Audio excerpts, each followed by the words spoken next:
Église Pierre Vivante, Église et l'île francophone qui a pour mission de gagner les francophones à Londres et dans le monde pour Christ. Venez vous joindre à nous pour louer et glorifier notre Seigneur Jésus-Christ tous les dimanches à partir de 10h. Nous espérons vous voir. Que Dieu vous bénisse. Ne soyons pas tièdes, soyons radicaux. Il y a un seul amen. Mais je vais le dire quand même, parce que c'est comme ça, c'est pour ça que Dieu nous a appelés. Amen. Amen. Ok, je vais regarder la parole de Dieu rapidement et j'espère que quelqu'un va être béni ce matin. J'espère que quelqu'un va recevoir quelque chose ce matin. Amen. Parce que quand on parle de Dieu, je dis souvent la seule chose qui se passe quand Dieu est quelque part, la seule chose qui ne se passe pas, c'est que rien ne se passe. Ok, ça a toujours été difficile aux gens de comprendre le français. Ok, la seule chose qui ne se passe pas, c'est que rien ne se passe. Ça veut dire qu'il y a toujours quelque chose qui se passe. Amen. Quand Dieu est quelque part. Amen. Parce que, vous savez, deux négations font... Ok, c'est un peu le truc. Regardez avec moi, on a déjà Jean chapitre 4, du verset 13 au verset 30, que j'ai regardé la semaine dernière. Vous vous souvenez? Ok. Et donc, je ne vais pas... Bon, dommage pour ceux qui n'étaient pas là la semaine dernière, mais je ne vais pas relire tout le passage pour avancer un peu vite. Mais vous connaissez l'histoire de la femme samaritaine, n'est-ce pas? Et on a parlé de sa rencontre avec Jésus-Christ. Et on a dit aussi que quand elle sortait ce jour-là, elle n'avait aucune intention de rencontrer un juif qui va lui demander de l'eau à boire. Elle n'avait aucune intention, je vais dire plus que ça, de rencontrer le Messie. Même si on lui avait dit avant de partir, elle dirait non. Parce qu'elle ne voyait même pas comment est-ce que le Messie peut passer par la Samarie. Pour elle, c'est impossible. Et il n'y avait rien qui pouvait présager à une telle rencontre. Mais il y avait quelqu'un qui était le Messie, Jésus de Nazareth, qui lui avait prévu de rencontrer quelqu'un. Quand il sortait, Jésus allait fatigué, se reposer auprès de ce puits. Il savait qu'il y avait quelqu'un qui allait être sauvé ce jour-là. Mais elle n'allait pas seulement être sauvée, mais elle va prendre une attitude devant laquelle beaucoup d'entre nous on rougirait. Parce que nous, on a fait des années, on a fait des décennies, on a fait des siècles. Non, personne n'a fait des siècles. Mais on a fait des décennies en tant que chrétien. Mais on ne réagit pas forcément comme cette dame a réagi. C'est pour cela, la semaine dernière, j'ai parlé de cette radicalité. Elle n'a pas attendu des cours, elle n'a pas attendu des, je ne sais pas, des croisades, elle n'a pas attendu quoi que ce soit. Elle a couru dans la ville. Et elle a commencé par prêcher, pas par la théologie, mais par l'expérience. Elle a commencé par dire à tout le monde ce que Dieu a fait dans sa vie, ce que sa rencontre avec le Messie a provoqué. Elle ne se préoccupait pas de tous ces grands thèmes, de la régénération, vous savez, il y a quelqu'un qui est le Rédempteur, et la rédemption, ce n'est pas seulement la rédemption physique, c'est la rédemption spirituelle, et puis, non, elle n'avait pas le temps, elle n'avait même pas cette connaissance. La seule chose qu'il savait, c'est que il y a quelqu'un qui est rentré dans la ville, qui a dit tout ce que je suis, il a dit tout sur moi. Il est le Messie, mais elle n'a pas pu dire ça parce qu'elle a peur de...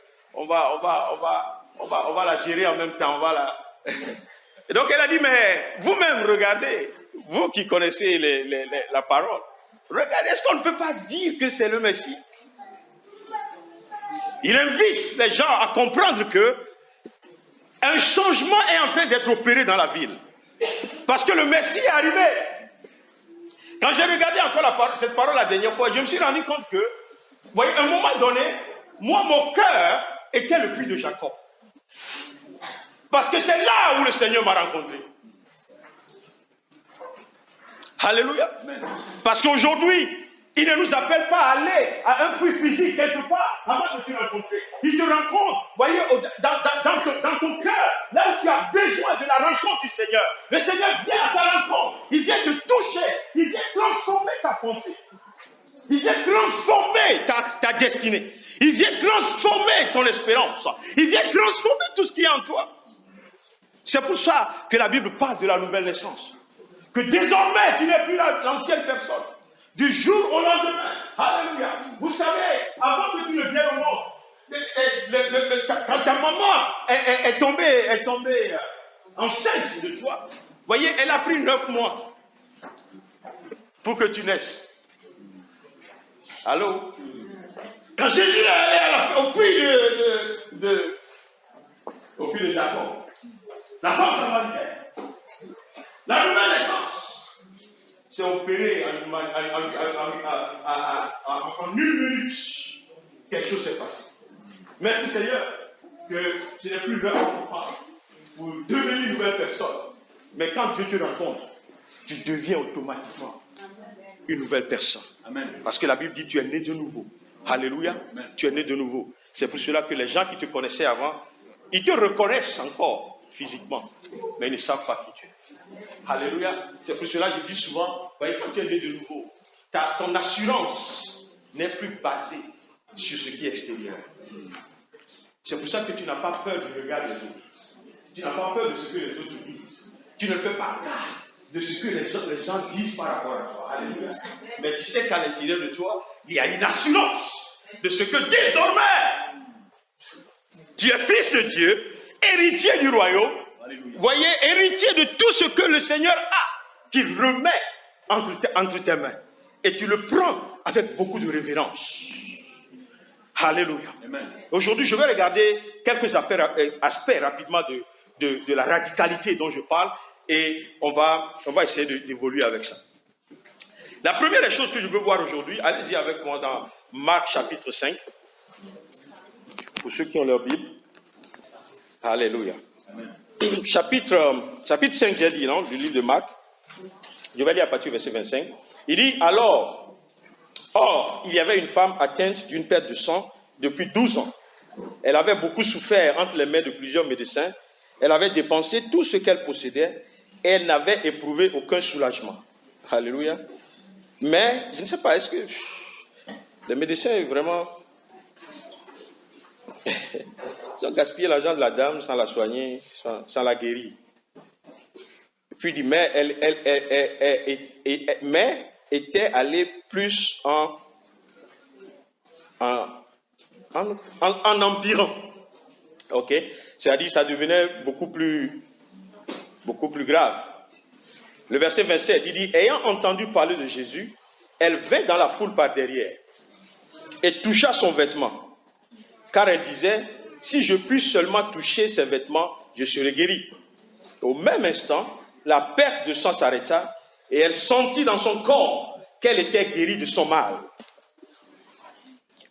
Jésus connut aussitôt en lui-même qu'une force était sortie de lui et se retournant au milieu de la foule, il dit, qui a touché mes vêtements?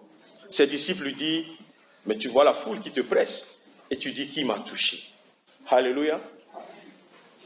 C'est intéressant de commencer par identifier un aspect de notre relation avec le Seigneur. Vous voyez, celui qui est à tes côtés ne peut jamais savoir ce qui se passe entre toi et Jésus-Christ.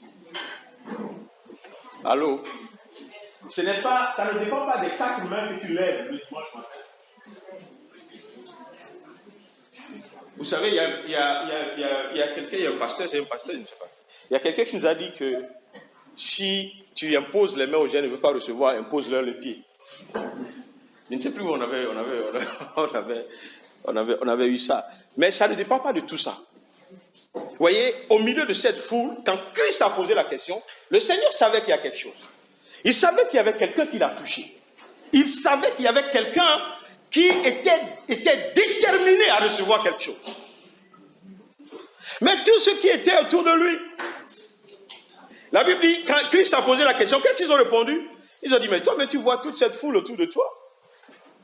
C'est-à-dire que personne ne pouvait déterminer dans la foule que la femme, à l'issue de ça, la dame là qui a touché Jésus, qui était au milieu d'eux, personne ne pouvait imaginer qu'au milieu de toutes ces foules, il y a quelqu'un dont la vie a dramatiquement changé parce qu'il a touché le Seigneur Jésus. Allô? Non, j'essaie d'amener l'église à quelque part. Parce que, vous voyez, il y a des moments où on croit que c'est l'homme, c'est celui qui est à côté de nous, qui doit nous donner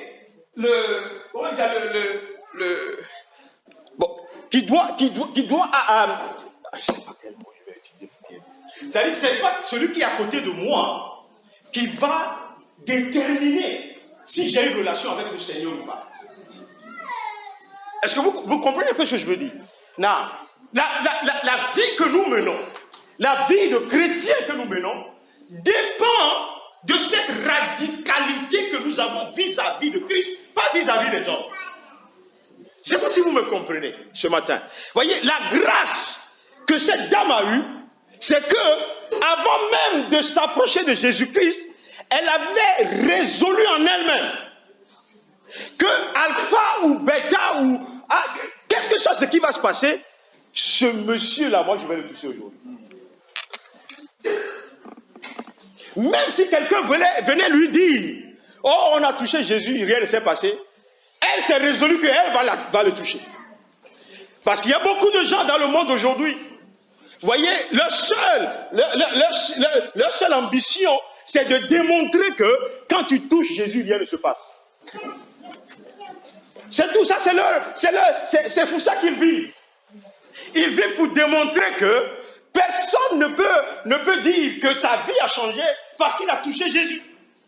Parce que ce n'est pas, toucher Jésus n'est pas une relation physique. C'est quelque chose de spirituel que nul ne peut appréhender si ce n'est pas les yeux spirituels. Si ce n'est le Saint-Esprit lui-même, personne ne peut savoir quelle est ta relation avec le Seigneur Jésus-Christ. Mais pourtant, l'invitation de Dieu pour toi, c'est que tu ailles en profondeur avec lui. L'invitation de Dieu pour toi, c'est que tu le cherches en dépit des temps, des saisons, s'il pleuve ou s'il fasse du vent, quelle que soit la situation, tu reconnaisses que cet homme, le Messie, Jésus de Nazareth, Dieu fait homme. Si je le touche, ma vie ne sera plus jamais la même. Amen. Et donc, même quand je le touche, je n'attends pas que des gens viennent me dire oui, tu l'as touché. Parce que je sais, et je sais, et je sais. Et Christ aussi, il sait que quelqu'un l'a touché. Il le sait. Alléluia. Et donc cette femme avait une radicalité à s'opposer à l'opposition. Amen.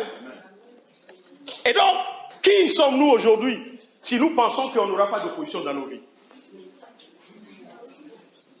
Alléluia. Et puis on dit des fois, oh, mais c'est les frères et les sœurs qui s'opposent. Mais c'est normal. Est-ce que vous comprenez un peu? C'est les gens, c'est la foule, c'est les disciples. Ce sont eux qui se sont opposés pour que cette femme n'arrive pas jusqu'à Jésus-Christ. À cause de sa condition et tout ça. Mais elle a fait ce qu'elle a fait. Elle a même certainement prié que le Seigneur ferme leurs yeux. Parce qu'il y avait des gens, s'ils avaient identifié qu'elle avait ce problème-là, on allait la soulever et puis la jeter quelque part. Vous comprenez un peu? Et donc, personne ne va te soulever, personne ne va te jeter. Dans ta quête de toucher le Seigneur, voyez, lui-même, il a déjà tracé le chemin. Il a frappé d'aveuglement tout ce qui pourrait t'empêcher d'arriver. Et il va permettre que tu arrives jusqu'à ce que tu le touches. Et quand tu le touches, ta vie ne sera plus jamais la même. C'est pour ça que je crois que nous tous qui sommes ici, nous avons une potentialité. Parce que nous avons touché Christ. Nous avons une potentialité parce que Christ s'est laissé toucher. Nous avons une potentialité parce que nous avons une relation avec Christ. Nous n'avons pas une relation basée sur je ne sais pas quoi. Nous n'avons pas une relation avec des hommes, mais nous avons une relation avec Dieu. Et c'est pour cela que même nos relations avec les hommes doivent découler de notre relation avec Jésus. C'est la seule manière. Je crois que c'est Samson qui a dit quelque chose ce matin, un peu dans ce sens. C'est parce que nous avons cette relation avec Jésus. Nous avons cette relation où 12 ans après, quand tous les médecins du monde ont cherché à nous guérir, ils n'ont pas pu. Quand j'ai dépensé toutes mes richesses, je n'ai pas pu me faire guérir. Et puis, en une seconde, quelqu'un que je ne connaissais pas, je n'avais aucune relation avec lui, mais il a eu non seulement la compassion, mais il a eu la capacité de me guérir de ces 12 années d'errance que nul autre ailleurs n'a pu toucher, n'a pu gérer. Et il l'a fait, pas pour une gloire quelconque. Il n'a pas fait parce qu'il cherchait de l'argent. Il n'a pas fait parce qu'il avait... Non. Il voulait que cette femme l'élève, quoi que ce soit. Non, il l'a fait parce que c'est pour ça qu'il est venu. Amen. Il est venu pour que tes 12 années d'errance, de difficulté, de souffrance, tes 12 années gaspillées, à aller de gauche à droite, tes 12 années où tu n'as pas eu l'expérience de voir un changement dans ta vie, il est venu pour que ce changement s'opère. Alléluia. Je suis en train de parler. Donc, j'aimerais que tu appliques ça à ta situation. Je ne sais pas ce qui constitue les 12 ans de ta vie. Peut-être ce n'est pas 12 pour toi, c'est peut-être 11 ans et demi. C'est peut-être 11 ans 3 quarts. C'est peut-être une année, c'est peut-être 2 années que tu es en train de chercher, que tu es en train de toucher, que tu es en train de demander, que les gens t'ont roulé on dit dans la farine ou dans le sable, mais ils t'ont roulé quelque part. Jusqu'à ce que tu te lèves et tu dis, waouh, regarde comment je suis sali. Mais je n'ai même pas, je suis sale, mais je n'ai même pas ce que je voulais. Mais Jésus vient aujourd'hui. Il dit, à cause de ta radicalité, de dire, je ne regarderai pas la foule. Je ne regarderai pas les lois ou les règlements qui m'empêchent de m'approcher de toi. Ce que je sais, c'est qu'aujourd'hui, si quelqu'un doit te toucher, c'est moi. Alléluia. Même si 1000 personnes te touchent, je serai le 1001e personne. Je dois te toucher, Seigneur. Je dois te toucher. Je dois te toucher. Le matin, je dois te toucher. À midi, je dois te toucher. Le soir, je dois te toucher. Je dois te toucher. Jusqu'à samedi, je dois te toucher. Dimanche, je dois te toucher. Lundi, je dois te toucher. Jusqu'au jour où je te touche. Et ma situation change. Alléluia. Je n'attends pas dimanche pour te toucher. Oh my God. Il veut plus le payer là-bas. Mais je n'attends pas dimanche pour te toucher. Je n'attends pas des community centers pour te toucher. Parce que combien sommes-nous, on a été touchés un dimanche comme ça, avec une... vous voyez, il y a des moments où la doulation et tout savoir. Non, toi, tu sais que tu as été touché. Amen. Amen.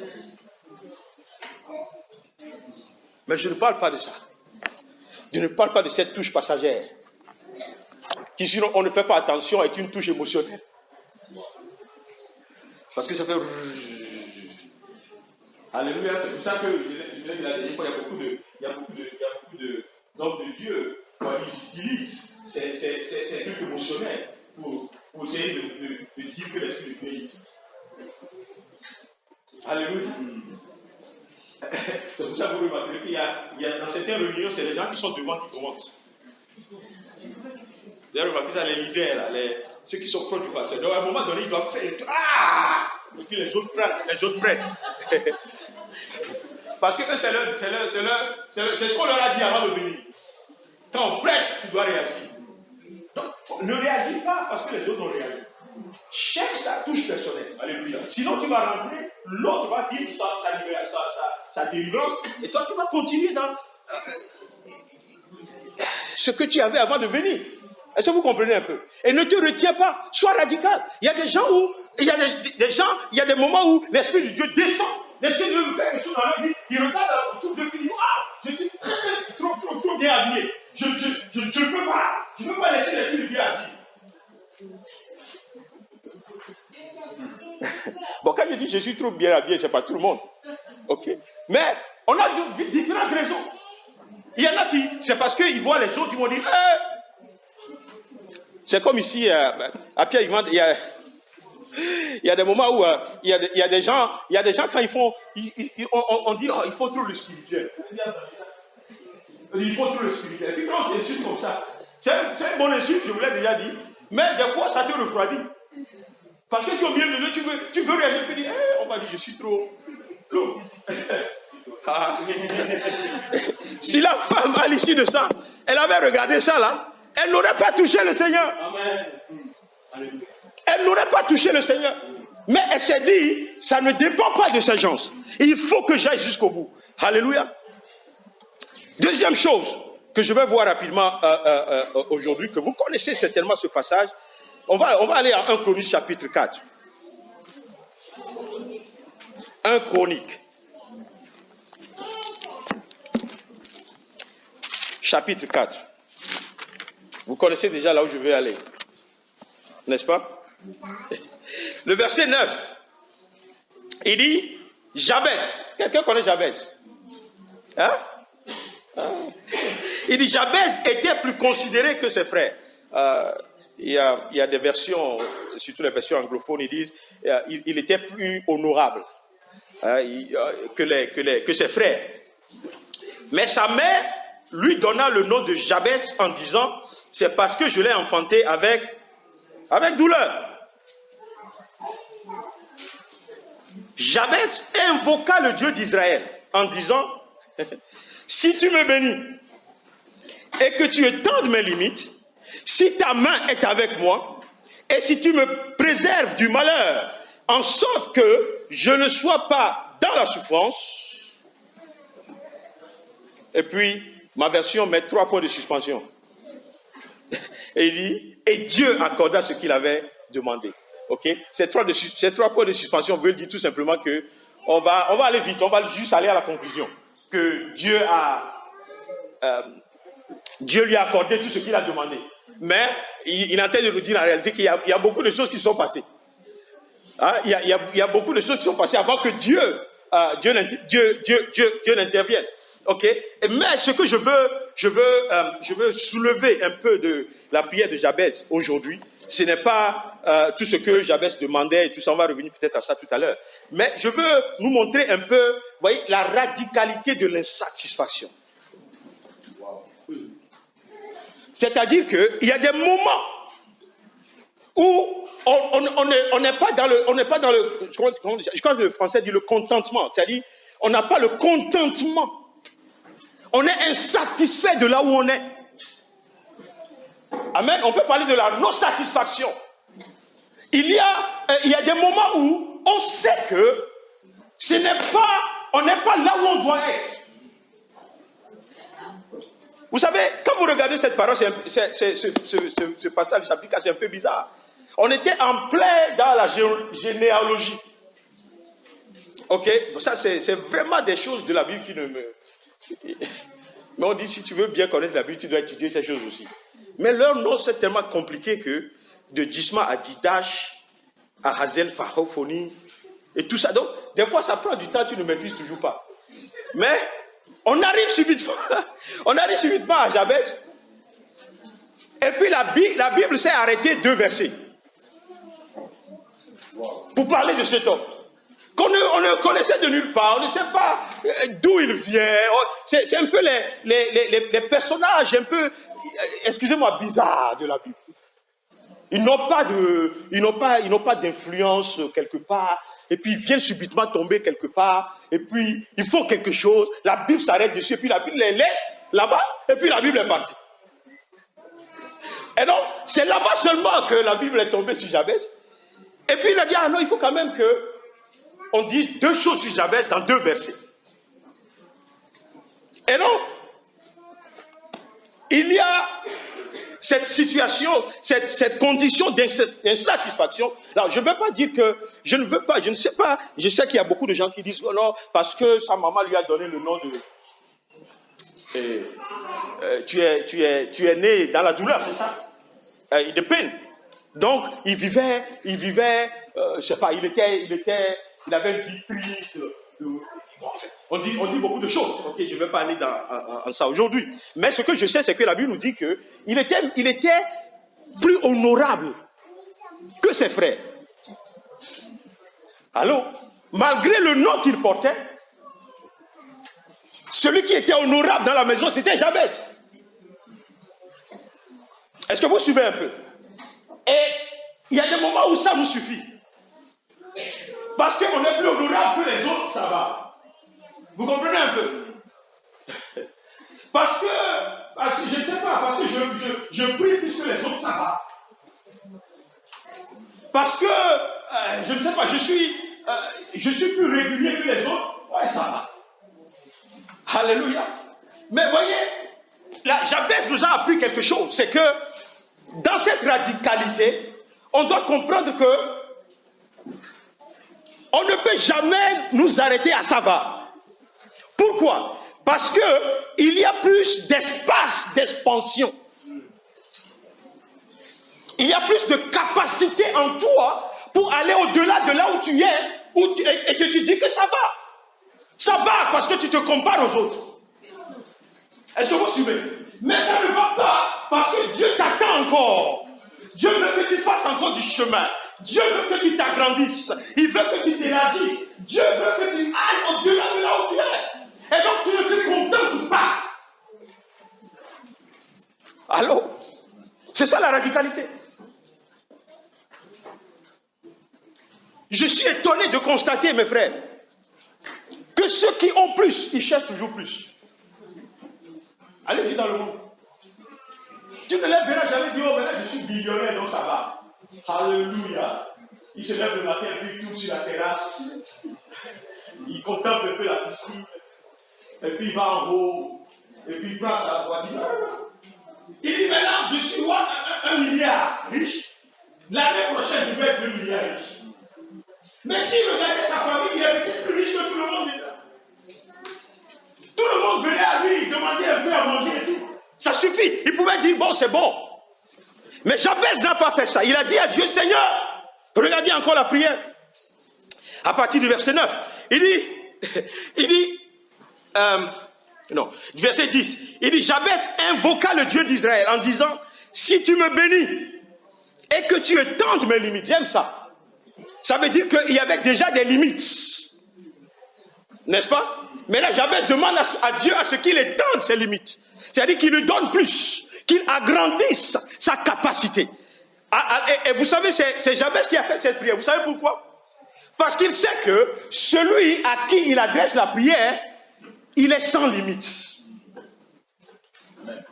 Et donc, quand tu réalises que Dieu est sans limite, tu ne peux jamais arriver à un niveau du service de Dieu où tu vas dire, ça là, c'est le, j'ai fini avec. Non, il y a encore plus. Et donc je veux parler à quelqu'un ce matin. Dans tout ce que tu fais, que ce soit dans le service de la maison, que ce soit dans ton business, que ce soit dans ton travail, que ce soit dans ta maison, que ce soit dans partout, il y a encore de l'espace. Élargis ta tente. Alléluia. Vous savez, ça ne sert à rien de dire il y a de l'espace si tu n'élargis pas ta tente. Parce que l'espace en elle-même, ou un espace, l'espace en lui-même, ça n'a aucun avantage. Ça devient avantageux si tu peux maintenant agrandir ta tente. Donc tu permets à avoir plus de capacité d'accueil, capacité d'opérer, capacité d'avancer, capacité d'espérer en Dieu, capacité de produire, capacité de te multiplier.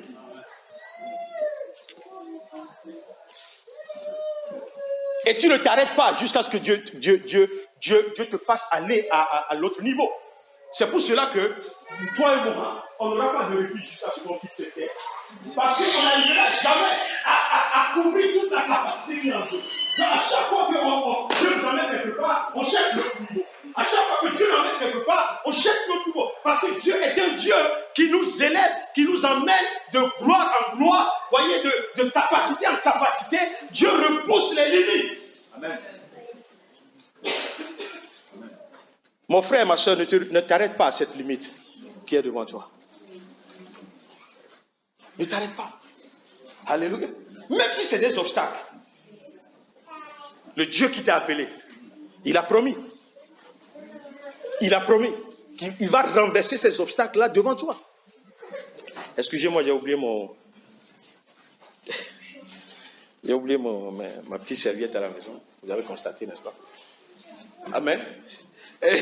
Mais merci Seigneur, parce qu'il ne me fait pas trop de trucs ce matin. Et donc, ne sois pas satisfait, c'est ce que je disais, à cause de la capacité illimitée qui est en Dieu. il y a toujours une possibilité de t'élargir. Et donc, quand tu marches avec Dieu, tu dois réclamer cet élargissement. C'est pour cela que la Bible nous dit qu'après la prière, Dieu accorda ce qu'il avait demandé. Alléluia. Et donc, on pourrait arrêter le message aujourd'hui et dire, il commence par demander ton élargissement. Commence par demander ton élargissement. Parce que Dieu est prêt et il a les moyens de t'élargir. Mais quel Dieu merveilleux nous avons? Un Dieu qui est sans limite.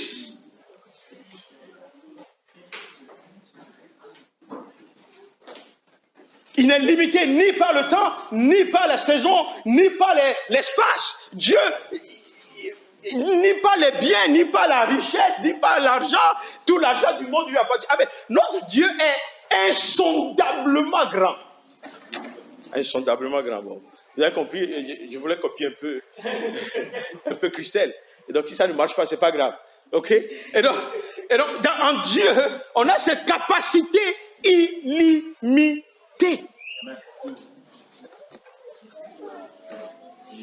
Je vais terminer par quelque chose ce matin.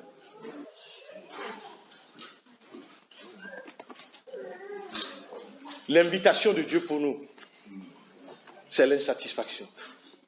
Vous savez, ça paraît bizarre.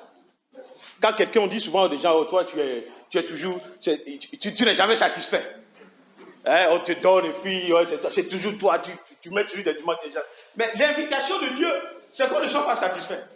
Dieu ne veut pas qu'on soit satisfait. Parce que si tu es satisfait, tu es bloqué. Si tu es satisfait, les limites jouent contre toi. Tu n'es pas satisfait. Vous comprenez un peu, hein? Il ne faut pas aller maintenant dire à la maison, et puis tu vas dire à ton mari, tu vois, le pasteur a dit, je ne dois pas être satisfait. Les maris aussi. Il dit, ah, tu as vu, le pasteur a dit, on ne doit pas être satisfait. Et donc, non. Je suis en train de parler de l'invitation de Dieu.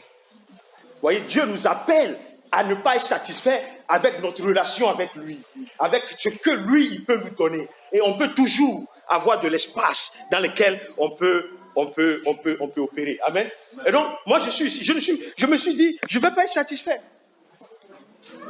Je ne vais pas être satisfait. Vous comprenez un peu? Oui, je ne veux pas être satisfait. Si Dieu peut me donner le monde entier, il n'a qu'à me le donner. Même ça, je ne vais pas être satisfait. Puisque au-delà du monde, il y a autre chose. Vous savez ça, Dieu n'a pas créé seulement le monde. Il y a autre chose. Je dois être insatisfait jusqu'au jour. I need more, je veux plus. Vous comprenez un peu? Tu dois désirer plus d'onction. Tu dois désirer, voyez, plus de présence de Dieu. Tu dois désirer plus de puissance de Dieu. Tu dois désirer de voir plus de guérison être opérée par ta vie, dans la vie des autres. Tu dois désirer toujours plus. Amen. Amen. Mais tu désires dans le Seigneur. Amen. Ne commence pas par fabriquer les sources de ton truc. Alléluia. Vous comprenez un peu? Quand tu désires plus d'onction, ce n'est pas le Saint-Esprit que ça vient. Ça ne vient pas par les joujou. Ça ne vient pas par ces choses. Vous riez, vous souriez. Ça peut venir un temps. Mais après, quand le vent souffle, quand c'est passé par le feu, rien ne demeure. Vous comprenez un peu? Mais on peut... Vous voyez, même ce que les gens font aujourd'hui dans le faux, Dieu a la capacité de faire plus que ça dans le vrai. Et donc, je ne sais pas pourquoi on doit se focaliser sur le faux, à moins qu'on ne connaisse pas Dieu. Vous comprenez un peu? À moins que tu ne connaisses pas Dieu. Si tu connais Dieu, tu connais la profondeur de Dieu, la grandeur de Dieu, l'élargissement, la capacité qu'il y a en Dieu, tu te dis, c'est là où je veux être. Parce que non seulement la capacité est là-bas, mais aussi la grandeur, la gloire, toute chose est avec Dieu. Amen. Toute chose est avec Dieu.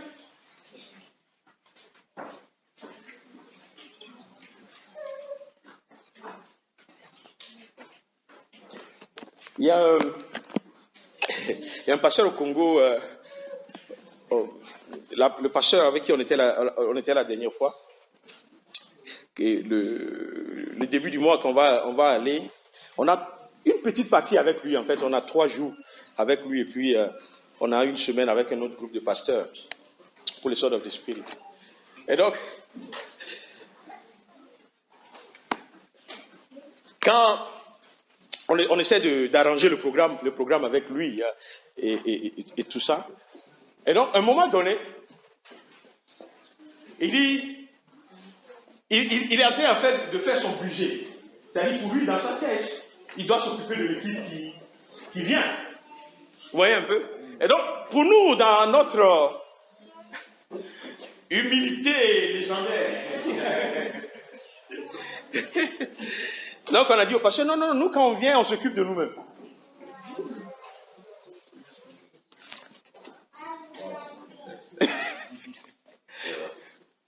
Mais grosse erreur. Parce que c'est vrai qu'on ne lui a pas demandé. Ok? Et donc, il a commencé par insister, il a vraiment insisté. Il dit non, en tout cas, le logement et tout ça, il va s'occuper du logement, il va nous mettre dans un appartement pour nous et tout ça. Mais on n'a que 3 jours avec lui. Non, il dit non, il va s'occuper de nous pendant tout le séjour. Même quand on serait en train de travailler avec les autres pasteurs. Oui. En Dieu, il y a toujours de l'espace. Et des fois, c'est sûr, dans notre humilité, je ne sais pas quelle sorte d'humilité, parce que ce n'est pas la bonne humilité, mais on peut se restreindre. Est-ce que vous voyez un peu? Et donc, quand on était la dernière fois, le gars, il avait des véhicules, bon, lui-même, mais aussi, il y a plein de gens de son église qui ont des bons véhicules. Et puis, dans notre réunion, on se pose la question, mais est-ce qu'il faut lui demander aussi s'il peut mettre un véhicule à notre disposition? À notre disposition. Et donc, il y a les Brexiters qui ont dit non, il ne faut pas lui demander. Il y a les Riménez qui disent oui, il faut lui demander. Et donc, finalement, on est perdu à l'Assemblée, on ne sait pas quelle décision prendre. Est-ce que vous comprenez un peu? Mais pourtant, c'est quelque chose qu'on peut demander. Ça, on ne va pas nous tuer parce qu'on a demandé. La seule chose qu'on peut faire, c'est de refuser. Et puis on va dire, ok, on va faire notre propre arrangement. Vous voyez un peu? Mais des fois, on se met nous-mêmes des barrières, des limites. Ok? Je comprends pourquoi on fait ça aussi. Hein? Parce qu'il y a des gens qui abusent. De l'autre côté. Il y a des gens qui vont dire au pasteur, maintenant, oui, on vient là-bas en avril, et puis je dormais un peu comme Jacob. J'étais dehors, j'ai mis une pierre, je me suis couché, et puis j'ai vu Dieu parler. Et puis Dieu a dit, pour que les anges viennent descendre pour bénir ton église, on a besoin de 4 x 4. On a besoin de... Et puis on va commencer la liste. Vous comprenez un peu? Et comme c'est une révélation qu'on a eue en plein air, et on a vu le ciel s'ouvrir, les anges descendre et remonter, il est obligé d'aller maintenant vers les fidèles de l'église. Il dit, les pasteurs de l'autre viennent. Il y a quelqu'un qui me racontait hier qu'il y a au niveau des Kibangis, il y a quelqu'un qui est Kibangis ici, au niveau des Congrès? Non? Ok, donc je peux dire. Et donc, il y a quelqu'un qui me racontait hier qu'ils ont fait un programme comme ça, et puis le pasteur, quand tu viens donner ton offrande, il t'arrête, il fouille tes poches. Oui. Tout ce que tu as, tu mets. Je crois que c'est ce que je vais faire ce matin. Faites, rassurez-vous que personne ne sorte. On va envoyer les pages. Tout le monde, je vais fouiller les sacs. Quand vous venez donner les offrandes, les femmes, vous avez les sacs avec vous. On va fouiller.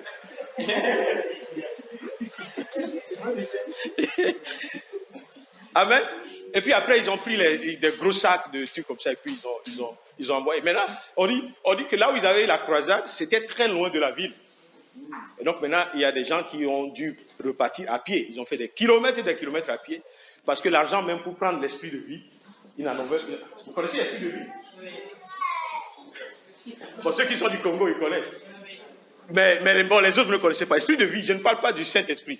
C'est un transport en commun. Ok? Parce que apparemment au Congo avant il y avait ce qu'on appelle l'esprit de mort. C'était les vieux petits camions là.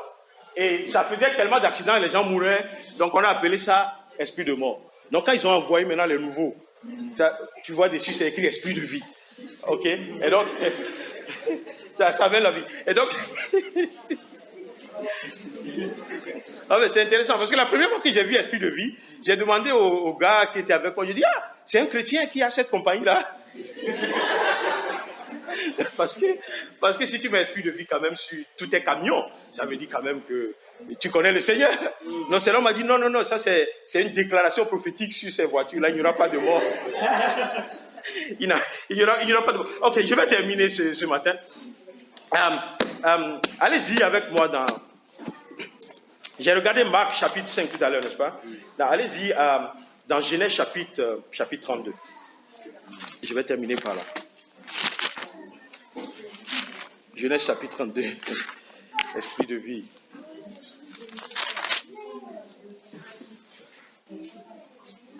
Genèse 32, à partir du verset 25.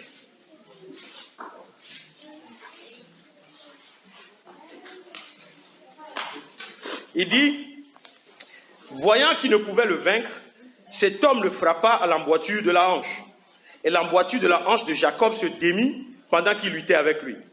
Il dit, laisse-moi aller, car l'aurore se lève. Et Jacob répondit, je ne te laisserai point aller, que tu le mets béni. Il lui dit, quel est ton nom? Et il répondit, Jacob. Il dit encore, ton nom ne sera plus Jacob, mais tu seras appelé Israël, car tu as lutté avec Dieu et avec des hommes, et tu as été vainqueur. Jacob l'interrogea en disant, fais-moi, je te prie, connaître ton nom. Il répondit, pourquoi demandes-tu mon nom? Et il le bénit là. Il bénit Jacob. N'est-ce pas? Amen. Et donc, ce que je veux dire rapidement, avant de m'arrêter ici, c'est, on connaît tous ce passage, mais c'est un peu cette détermination de Jacob. Cette détermination à voir Dieu changer pas seulement sa vie, mais la tournure de sa vie. Parce qu'il était vraiment à un moment donné où la peur, l'inquiétude, tout ça l'ont envahi. À cause de ce qu'il a peur de rencontrer son frère. Hein, vous connaissez tout ce qu'il a fait. Alléluia. Bon, des fois c'est un peu truc parce qu'en réalité, si Ésaü devait gérer cette affaire, il devait gérer avec sa maman. Parce que Jacob peut dire, bon, moi je suis un petit, on n'a plus pas la main, on m'a dit fais ceci, je l'ai fait. Vous comprenez un peu. Mais Ésaü lui en voulait. Et c'est pour ça d'ailleurs qu'on l'a fait fuir. On a dit, bon, ok, va chez mon frère et tout ça. Et puis bon, il y avait aussi une affaire de, tu ne devais pas marier les femmes de là, il faut aller trouver une femme près de la bande et tout ça. Ok. Mais, voyez, quand il revenait et qu'il avait tout essayé, il avait essayé toutes les stratégies. Jacob, il a toujours été stratège. Dans le bien ou dans le mal, dans le mensonge ou la vérité. Mais en tout cas, il est stratège. Hein, il va toujours réfléchir à comment gérer les choses pour que ça aille à son avantage. Et il a essayé toutes les stratégies. Et il s'est rendu compte que ça ne marchait pas. Et donc, à un moment donné, et c'est avec ça que je vais terminer ce matin, il s'est dit, ça ne dépend pas des stratégies, ça dépend de la rencontre que tu as avec Dieu. Allô? Et donc, ton élargissement ne vient pas des stratégies. Ça vient de la rencontre que tu as avec Dieu.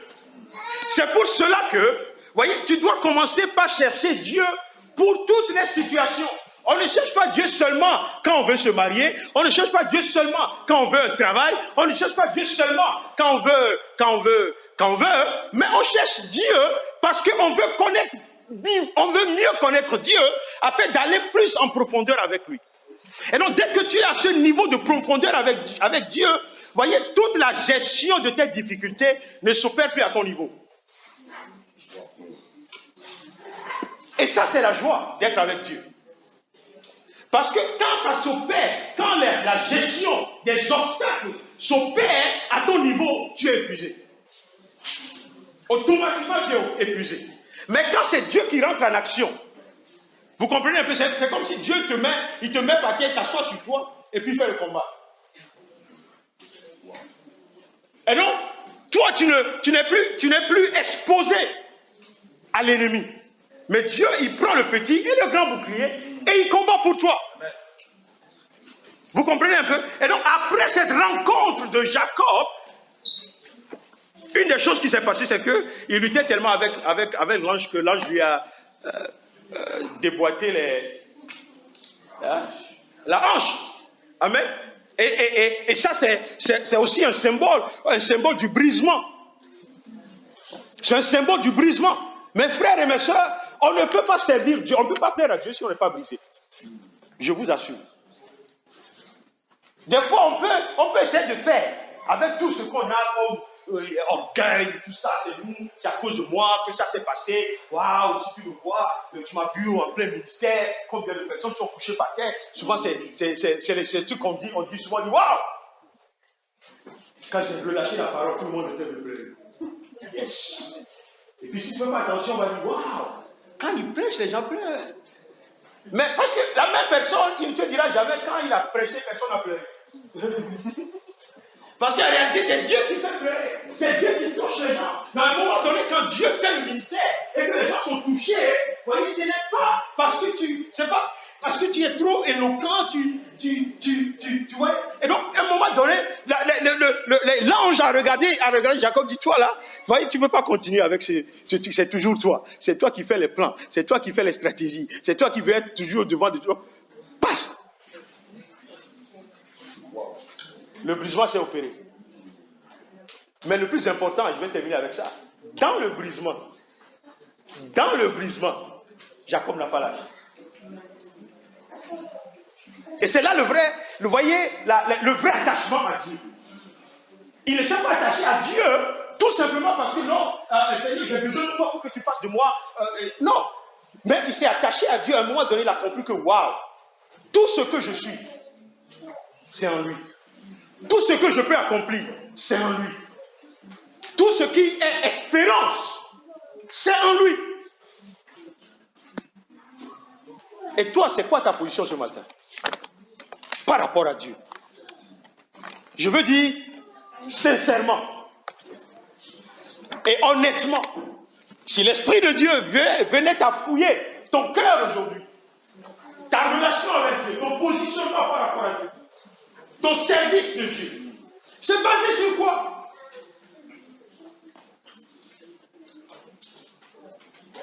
Qu'est-ce que tu ferais si demain on t'enlevait ce que tu as aujourd'hui?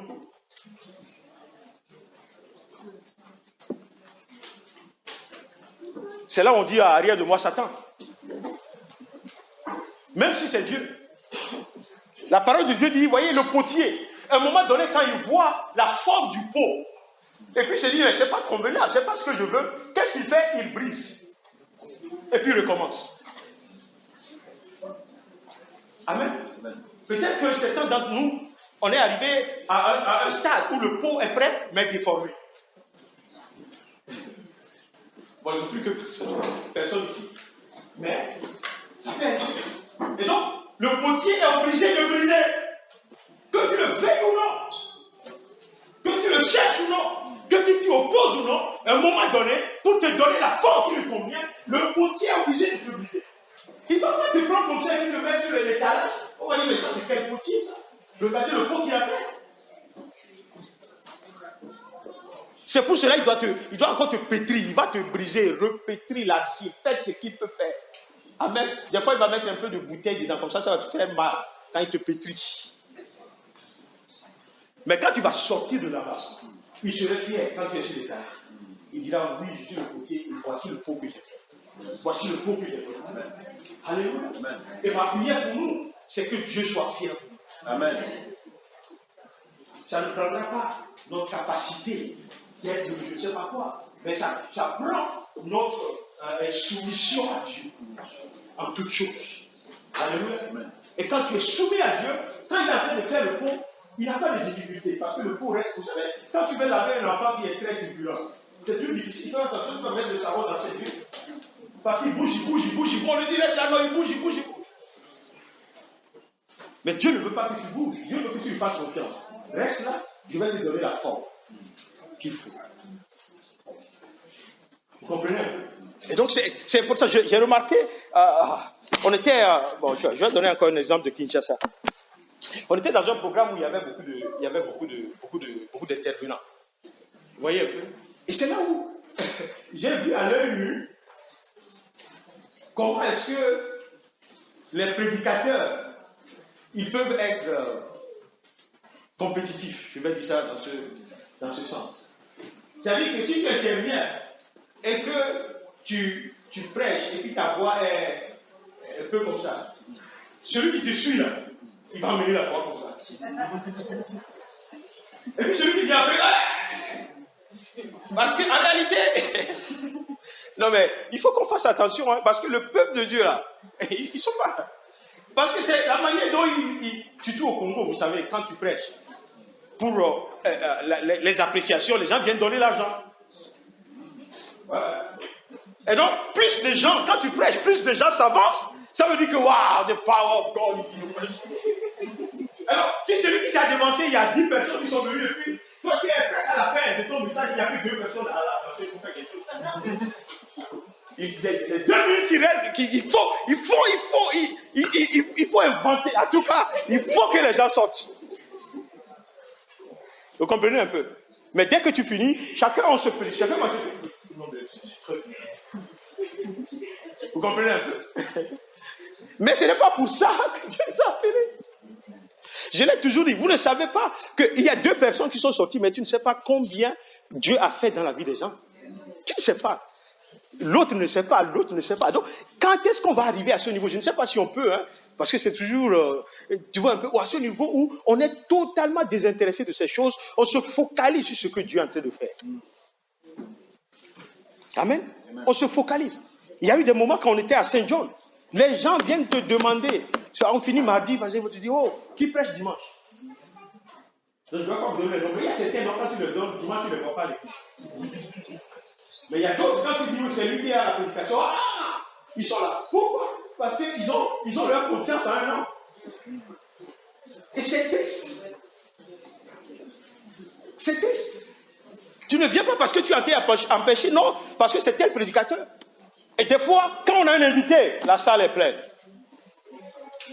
On dit non, lui, c'est Zacharie qui vient, tout le monde est là. Mais quand on dit, mais là, dimanche, c'est le pasteur Déo, il n'y a que 15 personnes qui sont là. Mais on fait avec, on prêche quand même. Alléluia. Vous comprenez un peu? Et donc, ce ne sont pas, vous voyez, c'est pas ce cœur que Dieu désire. Le cœur que Dieu désire, c'est le cœur qui connaît Dieu et qui fait confiance en Dieu. Vous voyez, nous tous, nous sommes des instruments entre les mains de Dieu. Mais quand tu élèves, il y a quelqu'un qui a dit, je ne sais même plus qui, mais il a dit, mais si l'âne qui portait Jésus-Christ pour aller à Jérusalem, quand les gens commençaient par acclamer, et puis l'âne va croire que c'est lui qu'on acclamait, qu'est-ce qu'il va faire? Il va se tenir debout pour saluer la foule. Et Jésus est où?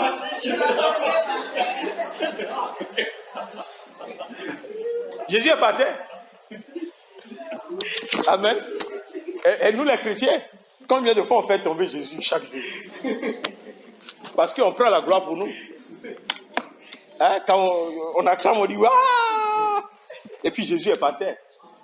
Mais il faut vraiment qu'on se rassure que Jésus soit sur là. Et que nous on n'est que là. Et Jésus a eu besoin de nous appeler. Si vous regardez la parole de Jésus, c'est ce que la Bible a dit. Allez lui dire que le Seigneur a besoin de l'âme. Et quand le propriétaire va demander, dites-leur que le Seigneur en a besoin. Amen. Et donc, c'est le Seigneur qui a besoin de nous. C'est pas nous. Il a besoin de nous utiliser. C'est pas nous qui déterminons ce qui doit se faire, comment ça doit se faire. Amen. Alléluia. Et donc, j'ai terminé comme ça. Vous savez, notre relation avec Dieu doit être du sincère, du vrai. Amen. Je ne dis pas que quelqu'un ici est parfait, mais quand tu as une relation sincère avec Dieu, vous voyez, c'est lui-même qui fait en sorte que tu ne quittes pas le chemin qui est étroit. Quand bien même le chemin est étroit, il est là, il te guide, il met les barrières où ça doit être. Quand tu sors un peu, il va te chercher, il laisse les 99, il va chercher la seule qui est perdue. Il y a un chant qui dit ça, il laisse 99. Vous comprenez un peu? Mais on comprend aussi que les 99, il ne les a pas laissés pour qu'ils tombent dans le ravin. Il les a laissés parce qu'il les a sécurisés. Est-ce que vous comprenez un peu? Mais la relation que nous avons avec Dieu, mes frères, je ne sais pas, mais je vais le dire, le répéter, doit être sincère. Ça doit être du vrai. Ce n'est pas du l'église, le ministère n'est pas du folklore. Il faut qu'on sorte de là. Alléluia. Même quand tu fais, tu as la table, tu joues et tout ça. Vous voyez, la Bible dit, tout ce que tu fais, fais-le comme si c'est pour le Seigneur. Et donc, tu ne joues pas pour les gens. Tu joues pour adorer Dieu. Amen. Tu ne dis pas Amen pour que les gens t'entendent. Tu dis Amen parce que tu as reçu quelque chose. Est-ce que vous comprenez un peu?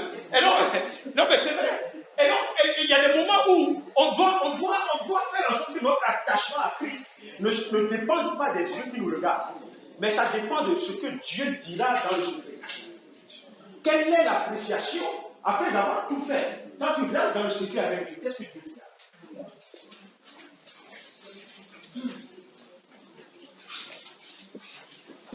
Amen.